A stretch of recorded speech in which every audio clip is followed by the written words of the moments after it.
Le riche milliardaire est tombé fou amoureux d'une pauvre orpheline qui vivait dans la rue. Les histoires des Piépots. Amaka était une jeune orpheline, vivant dans une petite ville. Sans famille ni ressources, elle travaillait dans une modeste laverie où elle lavait, repassait et pliait des vêtements pour des clients qui la remarquaient à peine. Cette boutique représentait tout pour elle. Non seulement son lieu de travail, mais aussi son unique foyer. Chaque nuit, elle dormait sur une petite natte posée dans un coin, avec pour seul bien une tasse et une assiette. Malgré cette vie précaire, Amaka restait reconnaissante, et se répétait souvent qu'au moins elle avait un toit. Un matin ordinaire, alors qu'elle mangeait son maigre petit déjeuner de gari trempé dans l'eau, une cliente bien habillée entra dans la boutique. Amaka se leva rapidement pour commencer sa journée de travail.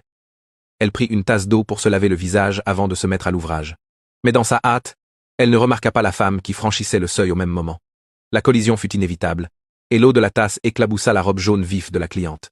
Ce moment d'inattention allait déclencher une série d'événements qui changeraient radicalement la vie d'Amaka. La femme en dentelle jaune explosa de colère immédiatement. Elle cria sur Amaka, l'accusant d'être aveugle et négligente. Amaka, le cœur serré, tenta de s'excuser et proposa de nettoyer la tâche, mais la cliente refusa catégoriquement qu'elle la touche. Elle l'insulta, la traitant de fille sale et critiquant violemment son manque de professionnalisme. Sans laisser à Amaka le temps de se défendre davantage, la femme se précipita dans le bureau du patron. Amaka resta figée, tremblante, écoutant la voix furieuse qui résonnait depuis le bureau. La cliente exigeait son renvoi immédiat, menaçant d'emporter ses affaires ailleurs, et rappelant que son fiancé était l'un des plus gros clients de la boutique. Le patron tenta de calmer la situation, expliquant qu'Amaka était une bonne travailleuse, mais la femme ne voulut rien entendre. Face à la menace de perdre une clientèle importante, le patron céda finalement. Quand il appela Amaka, celle-ci s'avança, le cœur battant à tout rompre. Malgré ses forteresses désespérées, le patron lui annonça qu'elle devait partir. Amaka tomba à genoux, implorant sa pitié. Elle n'avait nulle part où aller, aucune famille, aucun autre endroit pour vivre et manger. Le patron regardait Amaka avec pitié, mais sa décision était prise. Il expliqua qu'il avait les mains liées face aux exigences de cette cliente importante. La femme bien habillée restait sur le seuil, un sourire narquois aux lèvres, satisfaite de sa vengeance pour un simple accident. Elle lança une dernière remarque cinglante, avant de partir avec mépris. Amaka s'effondra sur le sol, les larmes inondant son visage. En quelques minutes, son monde venait de s'écrouler. Elle supplia encore son patron, promettant de travailler plus dur, de se lever plus tôt, de faire tout ce qu'il faudrait. Mais l'homme resta ferme, répétant que ce n'était pas une question de travail acharné, mais de nécessité commerciale. Il lui ordonna de rassembler ses affaires et de partir. Ce soir-là, Amaka erra dans les rues, avec un petit sac contenant tous ses biens. Le soleil s'était couché, et la ville était calme. Elle se sentait invisible, comme si le monde entier avait oublié son existence. En marchant sans but, elle découvrit un bâtiment inachevé avec des murs hauts, mais sans porte ni fenêtre. Ce n'était pas sûr, mais c'était mieux que de dormir à la rue. Elle y entra, et s'installa. Amaka posa son sac sur le sol froid de parpaing, et s'assit, épuisée émotionnellement et physiquement. Elle murmura une prière désespérée, demandant à Dieu de l'aider. Utilisant son pagne comme couverture, elle s'allongea sur le sol dur. La nuit fut longue et glaciale. Elle resta éveillée pendant des heures, l'esprit tourmenté par l'incertitude du lendemain. Comment allait-elle survivre? Où trouverait-elle de la nourriture? Ces questions tournaient en boucle dans sa tête, sans trouver de réponse. Le lendemain matin, des voix la réveillèrent brusquement. Elle se redressa, surprise de voir un groupe d'ouvriers entrer dans le bâtiment avec des outils et des casques de sécurité. Ils s'arrêtèrent net en l'apercevant, clairement surpris de trouver quelqu'un dans ce lieu abandonné. L'un d'eux lui demanda fermement mais sans méchanceté qui elle était et ce qu'elle faisait là. Amaka se leva rapidement, les mains tremblantes. Elle s'excusa d'être entrée sans permission et expliqua qu'elle avait perdu son emploi. Avec courage, elle demanda si elle pouvait travailler sur le chantier, affirmant qu'elle était prête à faire n'importe quoi pour gagner sa vie. Les hommes échangèrent des regards dubitatifs, certains secouant la tête. Les ouvriers exprimèrent leurs doutes. L'un d'eux lui fit remarquer que le travail de construction était difficile, impliquant de soulever de lourds parpaings et de mélanger du ciment. Ils lui demandèrent si elle était vraiment certaine de pouvoir le faire. Amaka affirma avec fermeté qu'elle était forte et supplia qu'on lui donne simplement une chance de le prouver.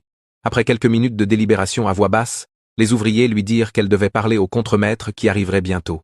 Amaka les remercia et s'assit tranquillement dans un coin du bâtiment pour attendre, observant les hommes commencer leur journée de travail. L'odeur du ciment remplissait l'air et le bruit des marteaux résonnait autour d'elle. Malgré l'incertitude, elle sentit une petite lueur d'espoir naître en elle. Environ 1 heure plus tard, un grand homme imposant en chemise blanche et bottes de sécurité entra. Son visage strict et son allure autoritaire ne laissaient aucun doute sur le fait qu'il était le responsable. Les ouvriers se rassemblèrent rapidement autour de lui pour lui expliquer la situation d'Amaka. L'homme s'approcha d'elle et la scruta de la tête aux pieds, avec un regard pénétrant. Il lui demanda d'une voix profonde si elle voulait vraiment travailler ici. Amaka se redressa et répondit avec détermination qu'elle n'avait nulle part où aller et qu'elle devait survivre. Elle promit de faire de son mieux. Le contremaître haussa un sourcil, clairement sceptique. Il l'avertit que ce n'était pas un terrain de jeu et que si elle ne pouvait pas supporter le travail, elle devrait partir. Amaka confirma qu'elle comprenait parfaitement. Après une longue pause pendant laquelle il sembla l'évaluer, l'homme lui dit qu'elle pouvait commencer le lendemain. Le visage d'Amaka s'illumina instantanément. Elle le remercia avec effusion, le bénissant pour sa générosité. Alors que les ouvriers retournaient à leurs tâches, Amaka s'assit dans son coin, des larmes coulant sur son visage. Mais cette fois ce n'étaient pas des larmes de tristesse. C'étaient des larmes d'espoir et de soulagement. Le lendemain matin, Amaka commença sa première journée sur le chantier de construction. Le soleil était brûlant, et le travail s'avéra bien plus difficile qu'elle ne l'avait imaginé. Elle transportait de lourds parpaings sur sa tête, mélangeait du ciment avec du sable, et faisait de nombreux allers-retours pour chercher de l'eau à un robinet voisin. Ses bras lui faisaient terriblement mal, et ses jambes semblaient sur le point de céder, mais elle refusa de s'arrêter. Les ouvriers observaient Amaka avec un mélange de surprise et d'admiration. L'un d'eux commenta qu'elle était vraiment forte, tandis qu'un autre rit en disant qu'elle travaillait même mieux que certains garçons sur le chantier. Amaka ignorait leurs remarques et continuait de travailler sans relâche. Elle savait qu'elle n'avait pas le choix. C'était sa deuxième chance, et elle ne pouvait absolument pas se permettre de la gâcher. Une semaine plus tard, le véritable propriétaire du bâtiment en construction, un homme appelé Monsieur Alex, arriva à l'improviste pour inspecter l'avancement des travaux. C'était un homme bien habillé avec une présence calme mais naturellement autoritaire. En se promenant sur le site, examinant attentivement le travail effectué, il remarqua quelque chose d'inhabituel dans un coin du chantier. Le riche milliardaire est tombé fou amoureux d'une pauvre orpheline qui vivait dans la rue. Partie 2. Les histoires des Piepos. Il transportait de lourds parpaings sur sa tête. Ses vêtements étaient complètement tachés de ciment et la sueur coulait abondamment sur son visage, mais elle ne s'arrêtait pas pour autant. Monsieur Alex fronça les sourcils et demanda à l'ingénieur qui était cette fille. L'ingénieur hésita avant d'expliquer qu'elle s'appelait Amaka et qu'elle travaillait avec eux depuis environ une semaine. Monsieur Alex fronça davantage les sourcils et demanda pourquoi une jeune fille faisait ce genre de travail dangereux et éprouvant. L'ingénieur expliqua qu'Amaka n'avait nulle part où aller et avait supplié qu'on lui permette de travailler.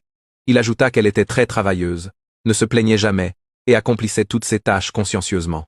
Monsieur Alex secoua la tête, visiblement préoccupé.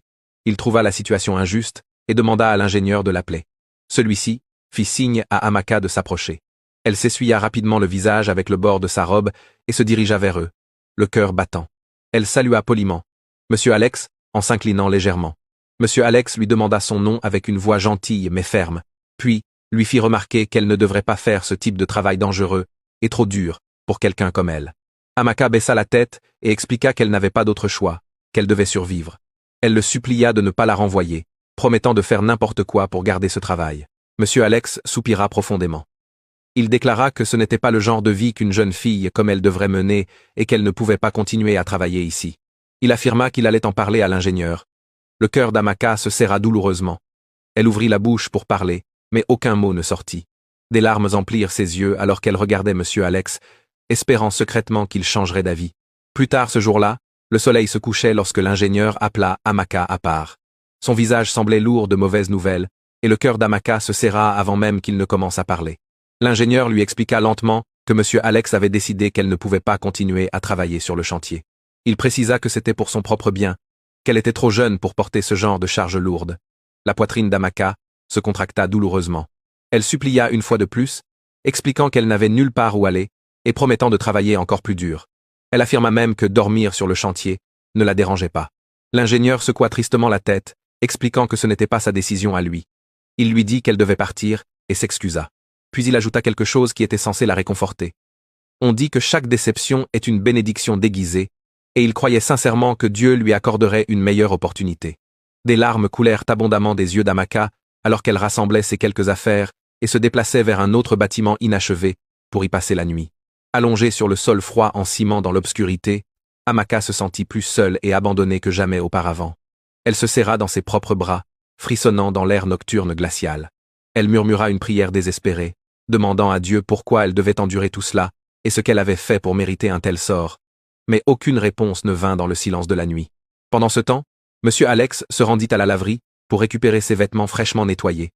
Le propriétaire le salua chaleureusement et avec déférence. En attendant que ses vêtements soient préparés, M. Alex jeta un coup d'œil autour de la boutique. Ses pensées revenaient constamment à Amaka. Quelque chose chez cette jeune fille l'avait marqué profondément, et il ne pouvait se défaire du sentiment persistant qu'elle avait besoin d'aide. Il demanda au propriétaire s'il connaissait une fille nommée Amaka, qui travaillait ici auparavant.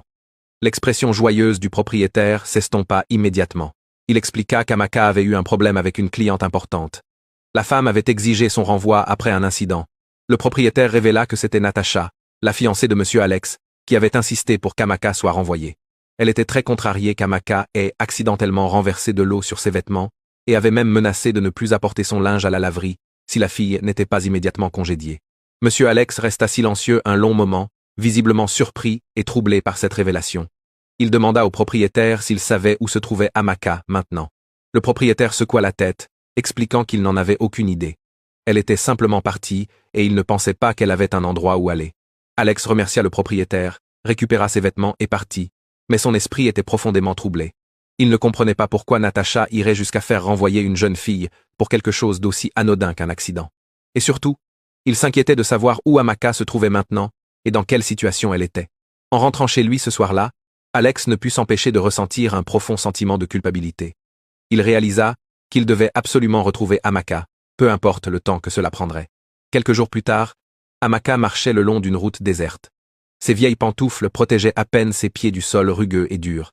Elle s'enveloppa dans ses bras, essayant désespérément de trouver un peu de chaleur dans la nuit fraîche. La route était calme et sombre, à l'exception d'une voiture occasionnelle qui passait à toute vitesse. Soudain, des phares vifs éclairèrent le chemin devant elle, et une Cadillac Escalade noire ralentit à ses côtés. La vitre se baissa, et une voix familière l'appela par son nom. Amaka se figea, s'efforçant de voir qui se trouvait dans la voiture. C'était M. Alex. Sa voix tremblait d'incertitude, ne sachant pas si elle devait fuir ou rester. Alex lui demanda avec inquiétude ce qu'elle faisait dehors à cette heure tardive de la nuit. Amaka admit doucement, en regardant le sol, qu'elle n'avait nulle part où aller. Alex fronça les sourcils et lui ordonna de monter dans la voiture.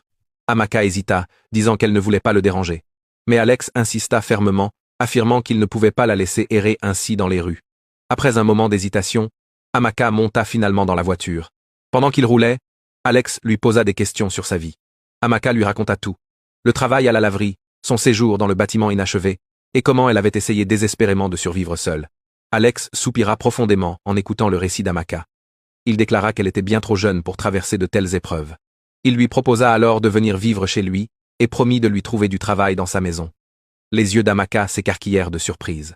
Elle commença à dire « Mais monsieur », mais Alex l'interrompit fermement, affirmant qu'elle avait besoin d'aide et qu'il pouvait l'aider. Il lui dit de ne pas s'inquiéter. Amaka finit par hocher la tête et le remercia avec émotion, le bénissant pour sa générosité. Quand ils arrivèrent à la maison d'Alex, il était déjà tard dans la nuit. Le manoir était magnifiquement éclairé, avec de grandes fenêtres et un jardin soigneusement entretenu. Amaka n'en croyait pas ses yeux face à tant de splendeur. Alors qu'ils entraient dans la maison, Natacha apparut depuis le salon. Ses yeux se plissèrent immédiatement en voyant Amaka. Elle demanda sèchement qui était cette fille. Alex resta calme et expliqua que son nom était Amaka et qu'elle allait rester dans la maison. La voix de Natacha monta dangereusement. Elle était outrée qu'il fasse entrer cette fille sale dans leur maison et lui demanda s'il était sérieux. Alex répondit fermement qu'il l'était parfaitement, que Amaka avait besoin d'aide et qu'il avait décidé de l'aider. Il affirma que c'était final et non négociable. Natacha jeta les mains en l'air, furieuse. Elle demanda à Alex s'il avait perdu la tête et s'il se rendait compte de ce que les gens diraient en voyant Amaka dans leur maison. Alex répondit calmement qu'il se fichait complètement de ce que les gens pouvaient dire. Il répéta que Amaka allait rester, qu'elle travaillerait dans la maison et aurait un endroit décent où dormir. Natacha foudroya Amaka du regard. La jeune fille se tenait silencieusement, se sentant comme une intruse, malgré l'invitation d'Alex. Natacha protesta que ce n'était pas seulement sa décision à prendre. Alex répliqua que si, maintenant c'était sa décision, et que Amaka resterait dans la chambre d'amis. Monsieur Alex montra ensuite sa chambre à Amaka. Le lit avait l'air incroyablement moelleux et confortable, et il y avait même une petite fenêtre avec de jolis rideaux. Amaka s'assit lentement sur le lit, le cœur battant d'émotion. En s'allongeant cette nuit-là dans un vrai lit pour la première fois depuis longtemps, elle ne pouvait cependant se défaire d'un sentiment de malaise. La colère de Natacha avait été claire et intense, et Amaka savait instinctivement que ses ennuis n'étaient probablement pas terminés. Le riche milliardaire est tombé fou amoureux d'une pauvre orpheline qui vivait dans la rue. Partie 3. Les histoires des pieds-pots. Dès l'instant où Amaka commença à travailler dans la maison, Natacha la traita avec mépris et cruauté. Chaque petite chose qu'Amaka faisait semblait agacer Natacha profondément. Un matin, elle cria en montrant un coin du sol déjà impeccable qu'Amaka venait de balayer. Amaka s'excusa doucement et attrapa le balai pour nettoyer à nouveau, mais Natacha s'éloigna en grommelant avec mépris. Ce n'étaient pas seulement les mots durs et les critiques constantes. Natacha s'assurait qu'Amaka se sente mal accueillie de toutes les manières possibles. Elle refusait la plupart du temps de laisser Amaka manger, déclarant que la maison n'était pas une cantine populaire et que si elle avait faim, elle devait se débrouiller avec ce qu'elle avait ramené de l'extérieur. Un soir, Alex rentra plus tôt que d'habitude et trouva Amaka assise seule dans la cuisine, fixant une assiette complètement vide. Il lui demanda si elle avait mangé. Amaka hésita puis secoua négativement la tête. Quand Alex demanda pourquoi, elle baissa les yeux et expliqua que madame lui avait dit qu'elle ne devait pas manger. Les yeux d'Alex s'assombrirent de colère. Il entra en trombe dans le salon où Natacha faisait défiler son téléphone et lui demanda sèchement pourquoi elle affamait Amaka. Natacha ne leva même pas les yeux, prétendant ne pas savoir de quoi il parlait. Alex lui ordonna fermement d'aller servir immédiatement à manger à Amaka. Natacha rit amèrement et commenta qu'Alex mettait cette fille beaucoup trop à l'aise. Quelques instants plus tard, elle posa devant Amaka un bol de soupe claire et un minuscule morceau d'igname, sa voix dégoulinant de sarcasme en lui souhaitant bon appétit. Les mains d'Amaka tremblaient en prenant la cuillère. Elle ne put retenir les larmes qui coulaient sur ses joues tandis qu'elle murmurait un remerciement à voix basse. Malgré tout ce traitement cruel, Amaka resta bienveillante et continua à faire ses tâches tranquillement, évitant les ennuis autant que possible. Un soir très tard, presque à minuit, Natacha rentra d'une fête complètement ivre. Le bruit de la porte qui claqua réveilla Amaka. Natacha titubait, son maquillage était étalé partout sur son visage et ses vêtements empestaient l'alcool. Elle commença à vomir dans le salon. Amaka se précipita pour l'aider, lui demandant avec inquiétude si elle allait bien. Natacha fit un vague signe de la main et s'effondra. Amaka nettoya le désordre, puis aida Natacha à se relever et à gagner son lit. Elle remarqua que Natacha avait une forte fièvre.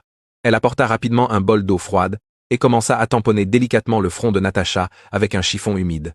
Après un certain temps, Natacha se réveilla. Mais au lieu de remercier Amaka pour ses soins attentionnés, elle la regarda avec colère et lui cria dessus. Natacha hurla, demandant à Amaka ce qu'elle faisait et pourquoi elle la touchait avec ses mains sales. Amaka expliqua calmement qu'elle n'allait pas bien et qu'elle essayait simplement de l'aider. Natacha cria encore plus fort, demandant comment elle osait toucher sa peau. Dans un geste de rage, elle attrapa le bol d'eau et le vida entièrement sur la tête d'Amaka, trempant complètement ses vêtements. Amaka resta là, choquée et dégoulinante, les yeux remplis de larmes. Elle dit doucement qu'elle essayait seulement d'aider. Juste à ce moment-là, Alex entra dans la pièce. Il observa l'eau sur le sol, Amaka debout et trempée, et Natacha qui criait toujours. Il demanda fermement ce qui se passait. Natacha pointa un doigt accusateur sur Amaka, affirmant qu'elle pensait pouvoir la toucher avec ses mains dégoûtantes. Alex se tourna vers Natacha, sa voix devenant très ferme. Il lui demanda si elle s'entendait parler. Il lui fit remarquer qu'elle rentrait à la maison dans un état lamentable, ivre et en vomissant partout, et qu'au lieu de remercier Amaka de s'être occupée d'elle, elle l'insultait. Il lui demanda comment elle pouvait être aussi cruelle. Alex coupa court à toute tentative de justification de Natacha. Il prit doucement la main d'Amaka et l'emmena au salon, lui tendant une serviette pour se sécher. Alex s'assit à côté d'Amaka et lui dit gentiment de ne pas laisser les paroles de Natacha la blesser.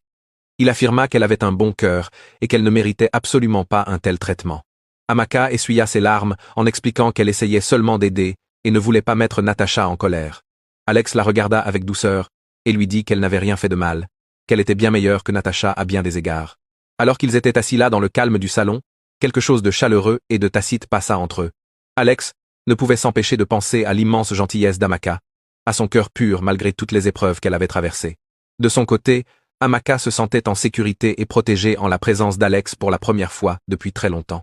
C'était un moment profond et significatif qu'aucun d'eux n'oublierait jamais.